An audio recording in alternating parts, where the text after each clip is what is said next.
Thanks, Tim. Thanks all. And I thought it being Friday afternoon and after a brilliant but long day of some fantastic presentations that everybody might be a bit ready for something a little more relaxing. And so I took the liberty of having a go at filmmaking. And so I'm going to show you a short film with just some gentle musings, really, before we head off into the next session. So without further ado, I'm going to shoot on over. I'm going to share my screen, and here we go.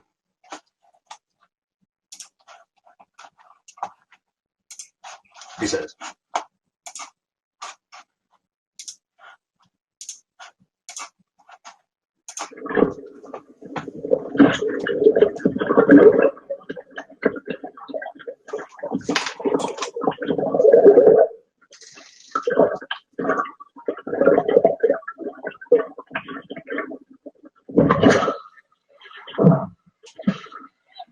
What? Dad, what are you doing?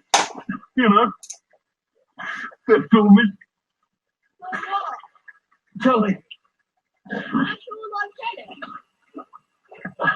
It's actually for the Tees Native Partnership, Tees Catchment Partnership Conference. Hey, did you stop filming? Yeah, I've stopped filming.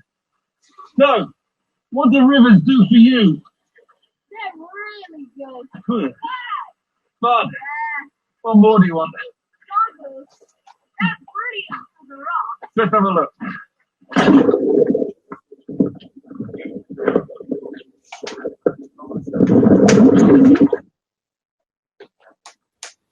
Oh, that's better. Nice and peaceful again. Well, I'm Ben Lamb from the Tees Rivers Trust, and here I am having a swim down the river. And I'll own up straight away to the fact that for those with a keen eye, they will have spotted that this is not the Tees. It's in fact the Swale, just near Richmond. Very nice it is too. I do have a good reason for not going to the Tees. It involved a bike ride in the A66, acting as a barrier to migration to frankly a better river. Normally when I talk at these presentations and conferences, I tend to shout, get excited, and wave my arms around a lot. But this time, I thought we'd let the river do the talking of it. We'd capture the river from a fly's eye view, possibly even a fish's eye view. I'm also determined not to just reel out facts and figures about why the rivers are in such a parlous state in the UK, why the Tees still need so much doing to it to help it to recover, what we need to do to help it to recover. But we'll just instead look at all of the things, all of the services that the river gives and provides to us. Let's start at drinking and sanitation. Now, on average, and here I go wheeling a statistic out straight away, but I think it's one of the only ones. On average, we use around 300 to 400 litres of water a day for drinking and sanitation. That's a huge amount of water. Without it, it would be jolly thirsty and pretty dirty. But perhaps we could be a little wiser about how we do use it. One of the other important things that we need it for, obviously, is irrigation, without which we'll be struggling to eat. Along with irrigation, we have drainage. And although I said that I was going to avoid going down any dark routes, drainage in itself is an issue. We do have problems with sediment, pollution, badly connected drains going down our waterways and causing an issue. But let's look at the other things that rivers have done for us. Our very societies were built around rivers. Initially providing those things, water and sanitation, and then transport. Then as we grew societies with our clever ingenuity, we started looking at power opportunities, driving our mills, and then making electricity. And all the time we've been doing this, we've been changing and manipulating and adapting our rivers and really benefiting from the nature, arguably without giving much back, which is kind of counterintuitive when you start looking at all of the things that we do and use rivers for. And I'm talking about the leisure side of things. And a really beautiful piece of footpath runs right alongside this stretch, goes from Richmond up to Reef and then up into the Yorkshire Dales. And already in a couple of minutes I've been floating down here. I've seen a kingfisher and a dipper pootling around on the riverbank. In a higher flow, possibly we'll see some kayaks circling down because I've come down and it's in Spain. I really thought I might have seen an angler on the riverbank. I want to go for some trout. I think he's dancing around. But luckily for them, it's not a lot of the work that we and others do around rivers is education. And this is both for younger and older generations.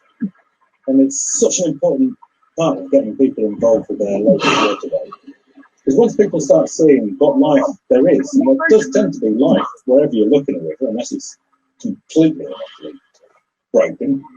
And I haven't found any of those on the teeth yet. Nearly, but not quite.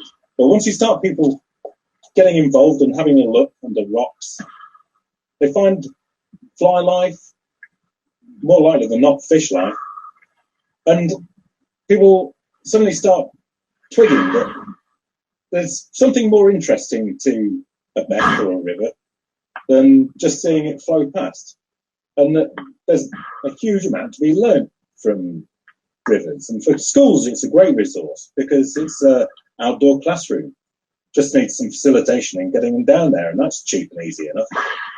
And once we've got these younger generations and older generations engaged with the river, it does make improving them a whole lot easier because suddenly there's more eyes looking out for pollution, more eyes looking out for littering, more people prepared to shout up and fly the flag for rivers generally. Getting in and enjoying a river is probably one of the nicest things that we can do, one of the most useful things that we can do for nature in a watery aspect, because if rivers are in poor quality and we're swimming in it and we swallow it, well, we get ill. And there's a real need to get all of our rivers up to bathing water quality standard. And this has been really put into stark light over the last year as folks have not been able to get about more than their local vicinity. They're locked down, and really it's unlocked a huge interest in water quality and engaged so many more people than there were before in rivers. And I think now's the time to really start building on that and keep the momentum going while we've got the opportunity, before people start jumping back on planes and heading out to the Med or wherever. Of course, that's nice, a bit of sunshine. I mean, the river today was pretty warm, but I've been in when it's been absolutely freezing. But we've got here an opportunity and a resource that can fill a gap, can get people off the sofas, can get kids away from the gaming. It took about 10 minutes to rip mine away from their game and get them into the river. Within 2 seconds, they were, "This is the best thing ever!" And they're right, it is.